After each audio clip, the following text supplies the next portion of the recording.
So ayan, magandang araw mga kabagsik. Ngayong araw tayo naman ay magukay naman. Gawa tayo dito ng lastay na susundan natin sa pag-ukay. So dito ngay unang araw namin dito sa project na to. So ayan, so napakalawak po niyan ang ating gagawin. So yun yung mga kasama ko na kinuha ko, inairing ko na mag-ukay. So yan po yung mga tambak na yan is ilalagay din dyan. So dito nga is susundan natin tong ating lastay na tamsi para sa paghukay, para hindi tayo maligaw, hindi tayo mawala. Kung sakaling magkaroon ng aberya, mabilis natin makukuha agad yung tama. Kaya susundan natin lang dito mga kabagsik yung tamang proseso, yung pagsunod natin sa tamsi. So yan po ay nakalayout na mga kabagsik. So yan po ay naka-eskwala po yan ang ating layout na yan. Kasi hindi po pwede natin galawin yan. Kasi oras na magalaw yan, masisira tayo dyan. Pwedeng bumaluktot yan, pwedeng mabaluktot yan mga busing. Mahirapan tayong magbalik yan kapag oras na magka-problema tayo dito. So yan ang ating susundan ng hukay hanggang doon sa dulo. So dito nga is sinosurvey ko nga yung paligid kung kakayanin na simulan namin yun. So ayan, so dito nga is magsisimula na mag-ukay ang aking mga kasama. Ayan, nagkuha ko ng mga mag-ukay na maaasahan natin sa trabaho. So yung mga yan po hindi po yung mga kuya, talagang sadyang mabibilis lang po talaga mag-ukay yan. Kaya yan po sila po mga kinuha ko para mabilis po ang ating trabaho. Mas mabilis tayo matatapos kung ang mga kukunin nating labor is yung mga meron ding sipag na taglay. Kasi mayroon po tayong kumuha ng labor na kung kuya ko doon po tayo matatagalan. Kaya huwag po tayo kukuha ng mga masyadong mga bata pa sa trabaho kasi tayo rin na mahirapan sa uli.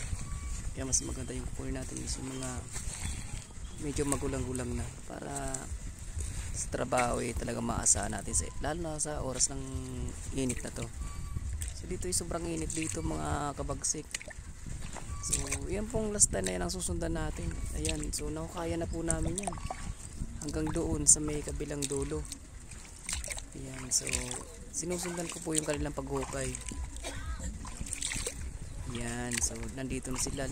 Habang nagukay sila, lalagyan ko na yung mga kabagsik ng bakal para tuloy-tuloy ang trabaho, para hindi na puputol.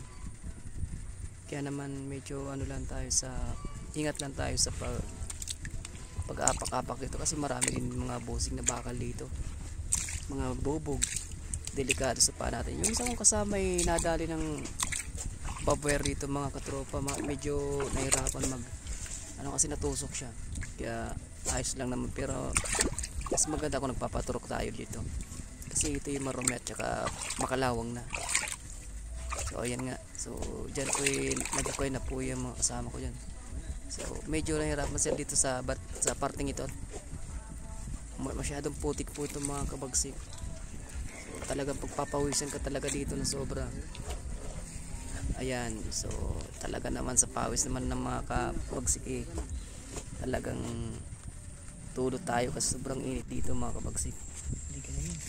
Ayan, so dito nga naglagay na ako ng mga bakal, mga paghanda para sa susunod nating gagawing step by step. Alam na natin kung anong kasunod na gagawin natin dyan. Ayan, so nilagyan ko na yun ng mga bakal. So meron ng mga nakahanda para sa pag-asintada. Ito kay madam, tanggalin mo na. So yan, so dito mga kabagsik, may tubig dito. Aba, meron yata dito ng So dito is talagang gagamitin natin dito ng halo, yung mga lang, yung tuyo lang. Yan, mga dry pack lang kung tawagin. Dry pack lang ang ating gagamitin dito. Yan sa packing yan.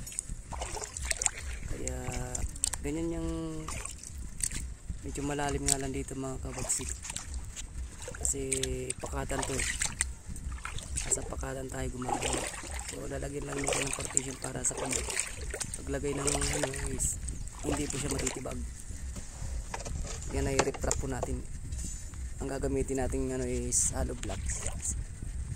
So ayan mga kabagsik, ay kita nyo naman ang sitwasyon dito. Talagang unang araw pa lang ibakbakan agad. So ayan, dito is makikita mo mga kabagsik ang tubig. So ayun yung isang kasama na nag-happy prepare na. So ayan, naka-ready na po yung mga kabagsik. So hanggang dito na lang muna tayo mga kabagsik. Maraming salamat